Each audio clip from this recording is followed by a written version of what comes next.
Le quería dar la palabra en los primeros minutos a Raúl, un poco también por sugerencia de nuestro amigo, para ubicarnos de cómo Krishnamurti surge en lo que hoy conocemos que es Krishnamurti a partir del vínculo con la Sociedad Teosófica. Que obviamente un poco también por respeto a los miembros de esta casa, creo que es interesante destacarlo.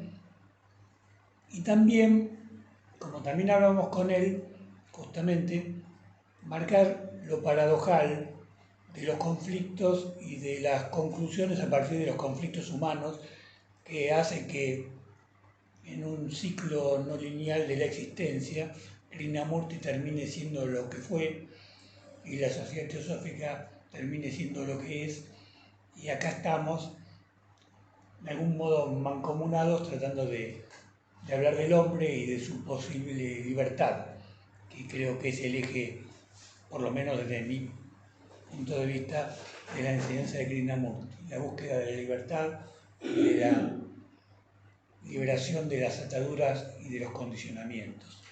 Así que le voy a dar la palabra a Raúl para que haga esa pequeña introducción y luego vamos a empezar informalmente, si ustedes nos ayudan, a cambiar ideas sobre por qué Krishnamurti estaría o no vigente en este siglo. Así que te doy la palabra, Raúl. Yo voy a usar el pizarrón.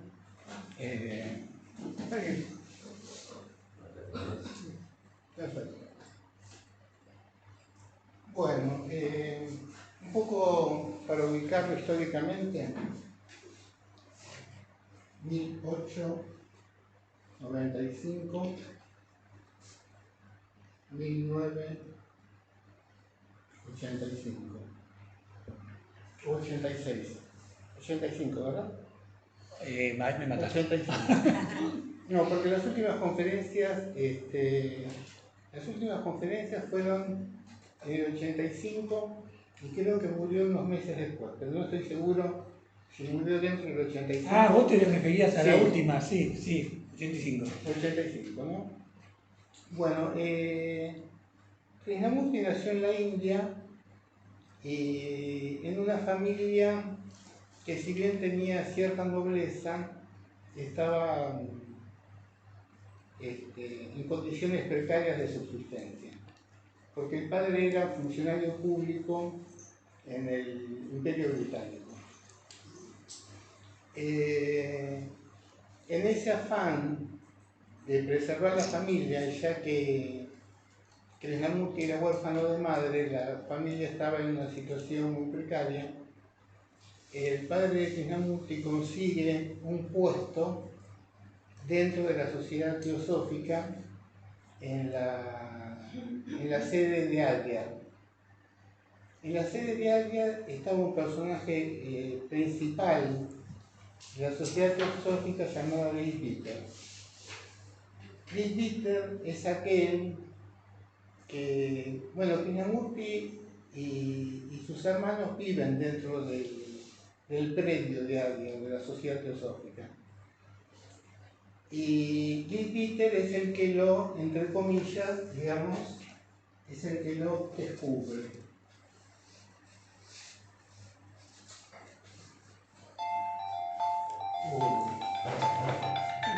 Quise apagarlo, pero no tuve éxito. No hay problema, esperamos.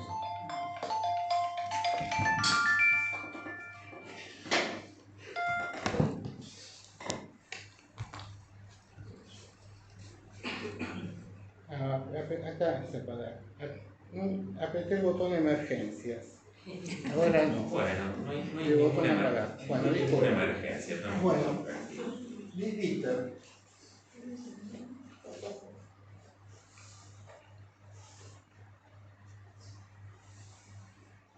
Lis Bitter es el que lo descubre a Krishnamurti, porque la Sociedad Teosófica estaba buscando lo que ellos llamaban, creo, un vehículo. O sea, una persona en cual se encarnara el señor Maitreya. Había varios postulantes para este vehículo, pero Lis Bitter, pasándose por por Adyar, por el río, descubre en Krishnamurti lo que él llama un ser humano sin ego. Entonces, al ver que es un ser humano sin ego, él considera que es el elegido para esta nueva era que se va a producir en la humanidad. Bueno, el Leadbeater y especialmente Andy Besant piden la adopción de Krishnamurti y se lo llevan para educar a Inglaterra. Krishnamurti recibe instrucción teosófica hasta el año 1929. Más o menos hasta el año 27, él estaba muy enfrascado en el papel y en la convicción de que él iba a ser el Mesías. Pero en los últimos años empieza a rever esa consideración y digamos que el papel ya le queda incómodo y decide terminar con esa cuestión. Se había fundado una sociedad llamada Sociedad de la Estrella de Oriente.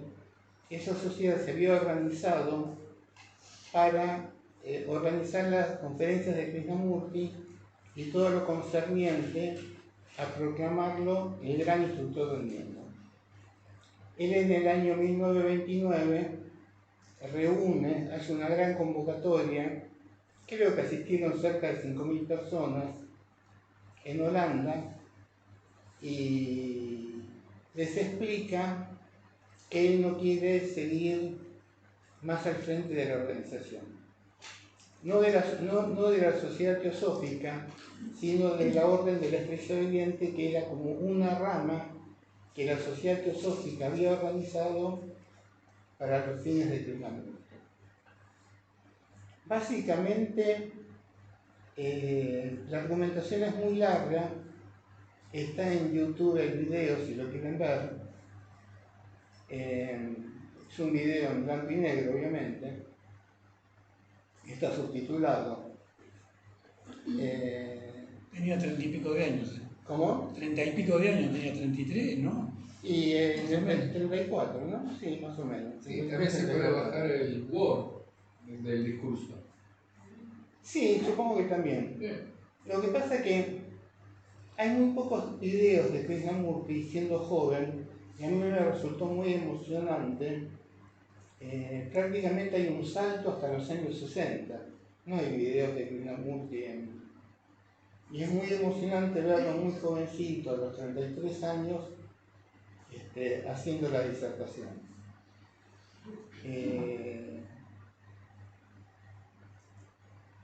Entonces, básicamente la idea es la siguiente, o sea, Krishnamurti lo que les plantea es que no hace falta una organización para descubrir la verdad, es que la relación tiene que ser directa entre Dios y el ser humano.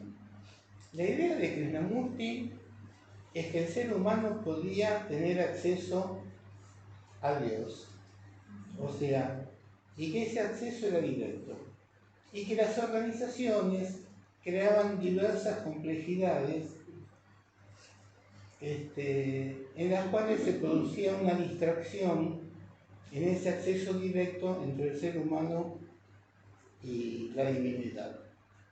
Porque no hay que olvidarse que el fin último de Krishnamurti, que muy pocas veces se tiene en cuenta, me parece, es que el ser humano tiene acceso a la divinidad, a la realidad, o como quieran llamarlo según decida él.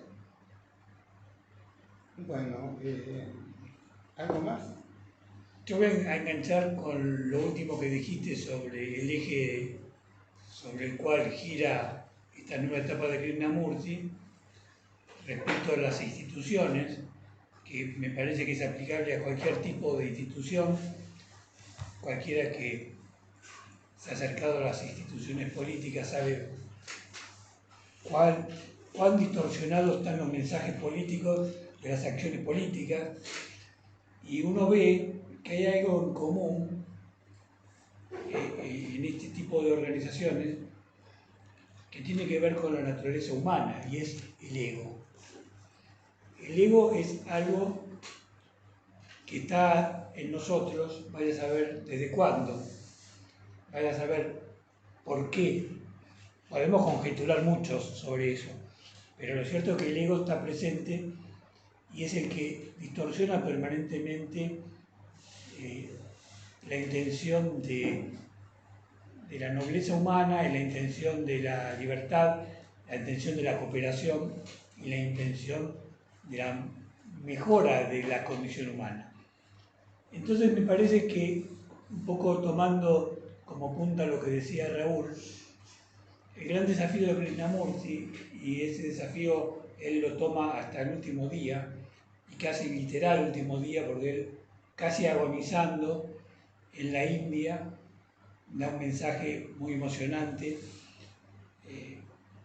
Ya no podía ni siquiera estar en pie, y un par de meses antes de fallecer por un cáncer galopante de páncreas que tenía, insiste en este concepto. Y durante tantos años, de años 30 y pico hasta el 85, él siguió repitiendo de manera sistemática lo mismo. Y cuando digo lo mismo, entre comillas, es porque muchos creen, quizás superficialmente, por lo menos esa es mi postura, que el cambio de lenguaje, el cambio de palabras, el cambio de la terminología que él iba utilizando coyunturalmente implicaba un cambio de enfoque, un cambio de visión, un cambio de modo de ver la vida, la religiosidad o la postura filosófica. Y para mí, por el contrario, lo que él hacía era siempre adaptarse a los cambios, porque como él siempre repetía que la palabra no es la cosa, utilizaba las palabras para acercarse a la cosa, pero sabiendo perfectamente que nunca la palabra iba a ser fiel a la cosa, y cuando hablamos de cosa hablamos de lo esencial. Entonces, intentamos acercarnos y tratamos de encontrar las palabras más precisas, y está bien que lo hagamos, pero nunca, y eso es lo que él sostenía, nunca olvidemos que siempre es una aproximación.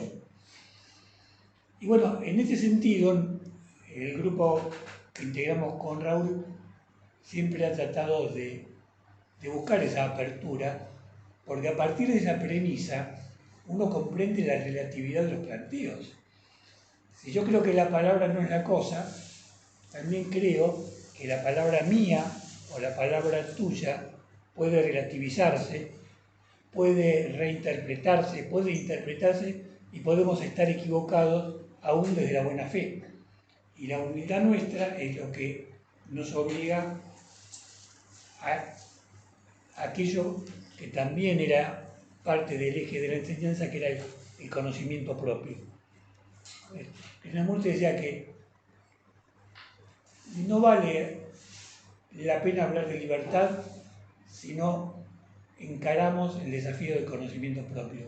Si yo no me conozco, no puedo hablar de libertad. Puedo hablar de libertad política, puedo hablar de libertad social, pero no de libertad interior. Sí, quería hacer una breve acotación. Krishnamurti distingue entre el recto pensar y recto pensamiento.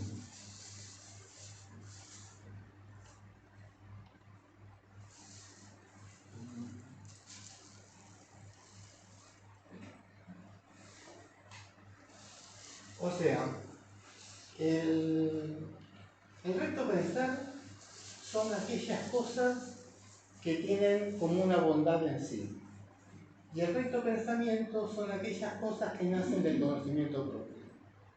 O sea, si yo escucho por ahí que todos los seres humanos deben amarse, es un recto pensar. Yo estoy repitiendo algo que ha sido bien dicho y que tiene un valor en sí mismo. Ahora, si yo digo lo mismo, pero lo digo a través del conocimiento propio, porque yo lo he descubierto, eso sería un recto pensamiento. Bueno. Bueno, retomando a partir de esto que está diciendo, todas las conferencias de Krishnamurti, que eran en su gran mayoría charlas presenciales, él escribió poco en relación a todo lo que fue hablando, ¿no? Gira alrededor de ese eje: el conocimiento propio, el ego. ¿Y por qué el ego y el conocimiento propio? Porque el ego es el principal enemigo, para darle un nombre vulgar, del conocimiento propio.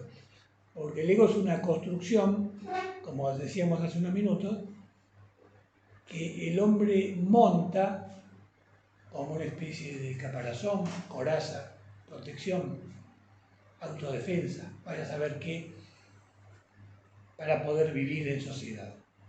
Y como una especie de monstruo interno, como ese monstruo de la ciencia ficción que sale de las entrañas de una persona, nos va devorando. Y el ego se convierte en uno mismo. Y hasta llega a imponer criterios y hasta puede hasta decirnos que tenemos que hacer algo cuando en realidad no sabemos ni por qué lo tenemos que hacer, porque la sociedad lo impuso, porque la familia lo impuso, porque los condicionamientos sociales lo impusieron. Entonces, todo ese trabajo fue el que Krishnamurti a lo largo de toda su vida encaró.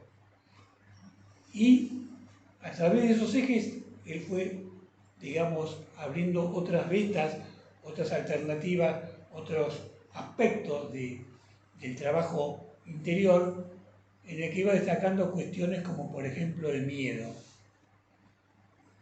¿Qué es el miedo? ¿Qué era el miedo? ¿Por qué el miedo en el ser humano tiene tanto protagonismo? Y claro, cuando cualquiera que se pone a analizar y nos compara con los animales, con nuestros hermanos animales, se da cuenta que la mayoría, para no decir todos, también tienen miedo, porque la necesidad de sobrevivencia o de supervivencia les exige tomar recaudos para que no se lo coma el león. Pero el ser humano tiene una peculiaridad distintiva, que tiene miedo de lo que imagina, que tiene miedo de lo que cree que le puede generar un problema, un conflicto. Y esa imaginación es lo que lo lleva a luchar contra los molinos de viento, porque en definitiva muchas de las cosas que él imagina nunca ocurren, y que además de no ocurrir le generan conflictos permanentes y le generan frustraciones, le generan imposibilidades de llegar a la plenitud y el conocimiento propio.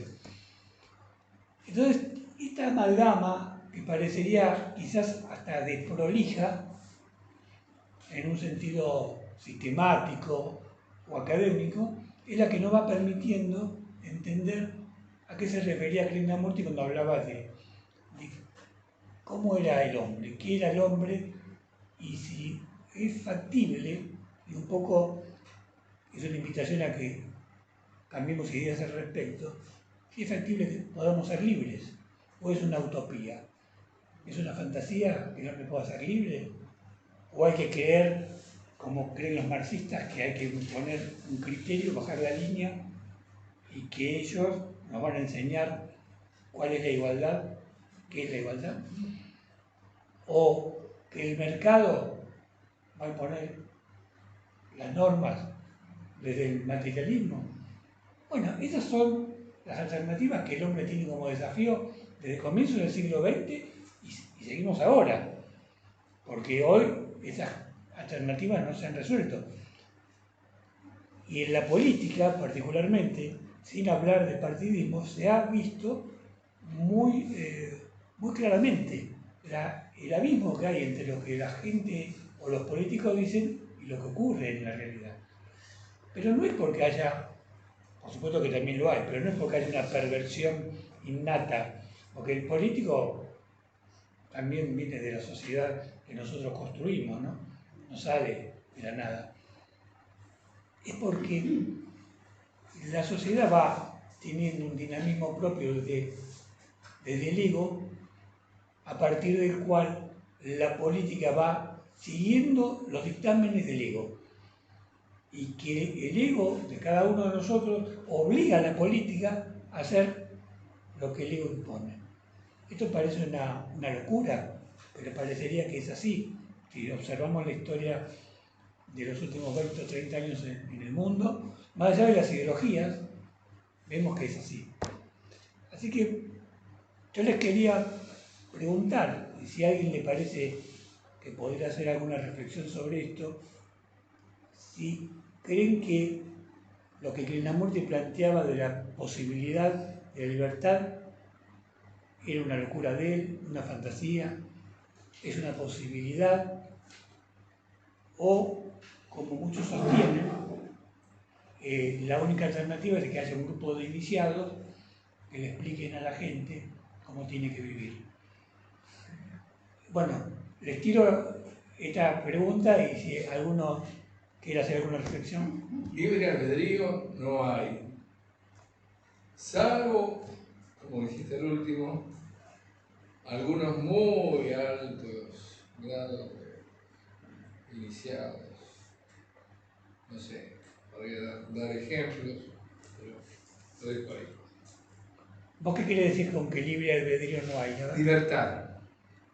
Es decir, Vos te referiste a libertad. Sí, sí, sí. Por ejemplo, vos dijiste libre albedrío, que sería, digamos, algo muy particular respecto a la libertad, porque el libre albedrío está vinculado al hacer.